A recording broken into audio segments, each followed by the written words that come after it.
विपक्षी एकता का मिशन पाटलिपुत्र, दिल्ली के सीएम अरविंद केजरीवाल का पत्र, बैठक में केंद्र के अध्यादेश पर चर्चा की मांग, विपक्षी एकता या सुविधा की सियासत। दिल्ली के सीएम अरविंद केजरीवाल ने 23 जून की पटना बैठक से पहले केंद्र के अध्यादेश पर विपक्षी नेताओं को पत्र लिखा है। अपने पत्र में सीएम केजरीवाल ने विपक्षी दलों से सेवाओं पर नियंत्रण संबंधी केंद्र के अध्यादेश पर चर्चा का अनुरोध किया है। केजरीवाल ने कहा कि आज जो दिल्ली में हो रहा है वे कल दूसरे राज्यों में भी हो सकता है। केजरीवाल ने 20 जून को लिखे पत्र में कहा, केंद्र ने ये अध्यादेश लाकर दिल्ली में एक प्रयोग किया है। यदि ये सफल रहा तो जिन राज्यों में भाजपा की सरकार नहीं है वहां भी इसी तरह के अध्यादेश लाकर राज्यों की शक्तियां छीन ली जाएंगी। केजरीवाल ने कहा, वे दिन दूर नहीं जब प्रधानमंत्री उपराज्यपालों और राज्यपालों के माध्यम से 33 राज्यों को चलाएंगे। बिहार के मुख्यमंत्री एवं जनता दल यूनाइटेड के नेता नीतीश कुमार ने 2024 के लोकसभा चुनाव में भाजपा का मुकाबला करने के लिए संयुक्त रणनीति बनाने के लिए विपक्षी दलों की बैठक बुलाई है। आम आदमी पार्टी आप के राष्ट्र संयोजक केजरीवाल ने इस बात पर जोर दिया कि बैठक में केंद्र के अध्यादेश से संबंधित विधेयक को राज्यसभा में पारित न होने देने पर प्राथमिकता से चर्चा की जानी चाहिए। के जरिए केंद्र सरकार ने किस तरह से शातिर तरीके से दिल्ली में 3 बार चुनाव हारने के बाद दिल्ली सरकार के ऊपर कब्जा करने की कोशिश की है। उन्होंने कई ऐसे प्रोविजंस इसके अंदर लिखे हैं अध्यादेश के अंदर जिसके जरिए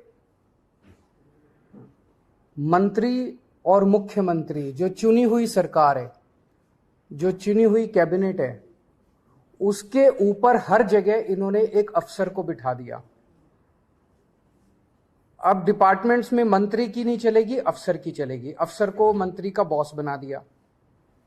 कैबिनेट के अंदर कैबिनेट की नहीं चलेगी, चीफ सेक्रेटरी की और एलजी की चलेगी। उसके ऊपर उन्होंने चीफ सेक्रेटरी को बिठा दिया। एक ये कहने को एक अथॉरिटी बना दी। अथॉरिटी के अंदर 2 अफसर केंद्र सरकार के होंगे और एक मुख्यमंत्री होगा। तो इसके अंदर मुख्यमंत्री के ऊपर 2 अफसरों को बिठा दिया। तो हर जगह इन्होंने अफसरशाही को सारा कंट्रोल दे दिया और अफसरशाही केंद्र सरकार कंट्रोल करेगी। अफसरों के ऊपर केंद्र सरकार का कंट्रोल होगा सर्विसेज के जरिए और विजिलेंस के जरिए।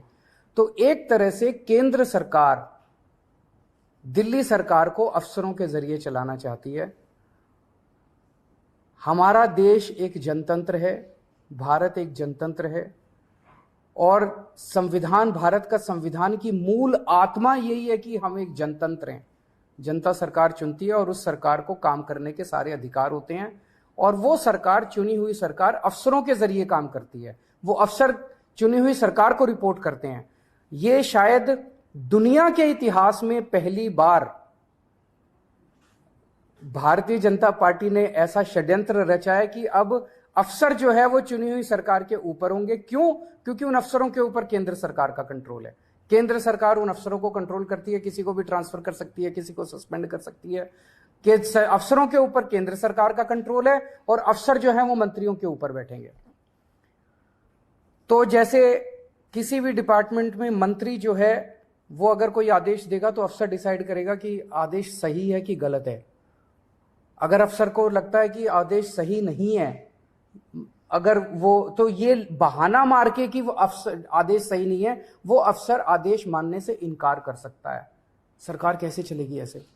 केंद्र ने 19 मई को दिल्ली में ग्रुप ए के अधिकारियों के तबादले और पद स्थापना पर एक प्राधिकरण बनाने के लिए अध्यादेश जारी किया था, जिसे आप नीति सरकार ने सेवाओं पर नियंत्रण से जुड़े उच्चतम न्यायालय के फैसले के साथ धोखा करार दिया था। शीर्ष अदालत के 11 मई के फैसले से पहले दिल्ली सरकार में सभी अधिकारियों के स्थानांतरण और पद स्थापना के मामले उपराज्यपाल के कार्यकारी नियंत्रण में थे। अध्यादेश के बाद केजरीवाल गैर भाजपा दलों के नेताओं से लगातार संपर्क कर इसके खिलाफ समर्थन जुटाने का प्रयास कर रहे हैं ताकि संसद में इससे संबंधित विधेयक पारित न हो पाए। Bureau report, Punjab Kesari TV. हमसे जुड़े रहने के लिए हमारे YouTube चैनल को सब्सक्राइब करें और नई वीडियो की नोटिफिकेशन के लिए बेल आइकॉन को दबाएं। अगर आप ये वीडियो Facebook पर देख रहे हैं तो लाइक जरूर करें और ज्यादा से ज्यादा शेयर करें। धन्यवाद।